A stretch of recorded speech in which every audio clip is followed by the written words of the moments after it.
Hi all of you, कैसे हैं आप सब। मैं उम्मीद करता हूँ आप सब अच्छे होंगे, अपने घरों में सेफ होंगे। आपके अपने इस फेवरेट यूट्यूब चैनल पे हम जो लेक्चर लेके आज आए हैं वो बहुत लोगों की मांग थी और ये बहुत लॉजिक और इंटरेस्टिंग टॉपिक है।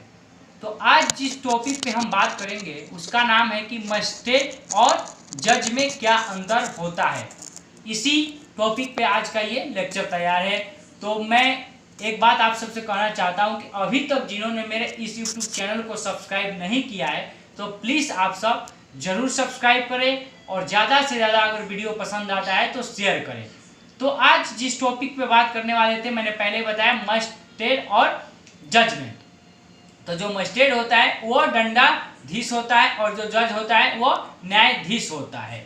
अब आइए केस के मामले से, केस के तरफ से समझते हैं कि कैसे मजिस्ट्रेट और जज में डिफाइन करना है। तो केस जो होता है, type of case, two types, दो प्रकार के केस होते हैं। पहले जो होता है वो सिविल केसेस होते हैं और दूसरा जो होता है वो क्रिमिनल केसेस होता है। Civil case in Hindi, civil case को हम हिंदी में क्या कहते हैं तो हम इसे व्यवहारिक मामले कहते हैं और उर्दू में क्या कहते हैं, दीवानी मामले। अब उसी प्रकार क्रिमिनल केस भी जो होता है उसको हिंदी में हम डांडिक और उर्दू में फौजदारी मामले कहते हैं, जिसकी पूरी संपूर्ण जानकारी हमें CRPC 1908 की सेशन 9 में पढ़ने को मिलता है। उसमें पूरा जिक्र हुआ है इसके बारे में, क्रिमिनल केसेस और सिविल केसेस में क्या डिफाइन है, क्या अंतर है। सिविल मामले क्या होता है ये भी जानना बहुत जरूरी होता है।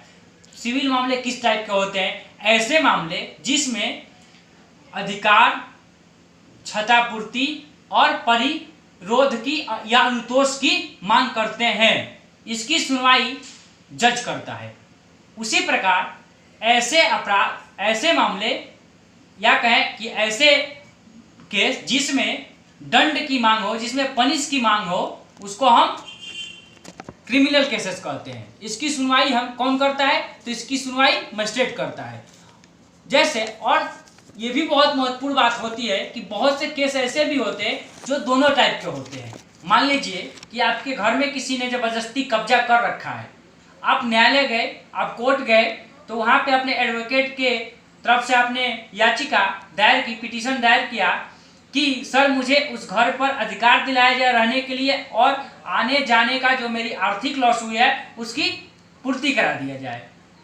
तो ये सिविल केसेस हो जाएगी। और उसी तरह इसी मामले को अगर आप कह दें कि जो मेरे घर पे कब्जा किया है उसको सर श्रीमान आप पनिश कीजिए, उसको जेल भेजिए, उसे दंड दीजिए, तो ये क्या हो जाएगा, क्रिमिनल केसेस हो जाएगा। लेकिन कुछ ऐसे केस होते हैं जो सिर्फ सिविल में ही उसका आवाज ला सकते हैं। जैसे कॉपीराइट का केस जो होता है वो सिविल केस ही हो सकता है, उसको हम क्रिमिनल केस में तब्दील नहीं कर सकते हैं।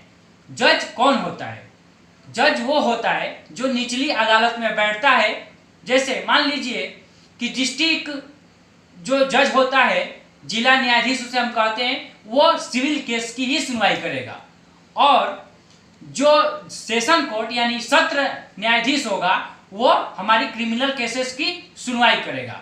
लेकिन जैसे ही हम आगे बढ़ जाते हैं तो ये लोग, इनका जो पद होता है वो चेंज हो जाता है। जैसे मान लीजिए हम सुप्रीम कोर्ट और हाई कोर्ट में गए तो यही जो जज और मजिस्ट्रेट होते हैं वो न्यायमूर्ति के रूप में तब्दील हो जाते हैं। उनको इसीलिए जस्टिस कहा जाता है, यानी उनका होना ही न्याय है। वो जो फैसला कर दे वही न्याय हो जाता है। तो आज हमने जाना सब्जेक्ट विधि के इस चैनल पे कि जज और मजिस्ट्रेट में क्या अंतर है। आप सब मेरे इस यूट्यूब चैनल को ज़्यादा से ज़्यादा शेयर करें, सब्सक्राइब करें और अपने घरों में सुरक्षित रहें। और फिर मैं किसी नए लेक्चर के साथ आऊँगा। तब तक के लिए धन्यवाद, थैंक यू, टेक केयर।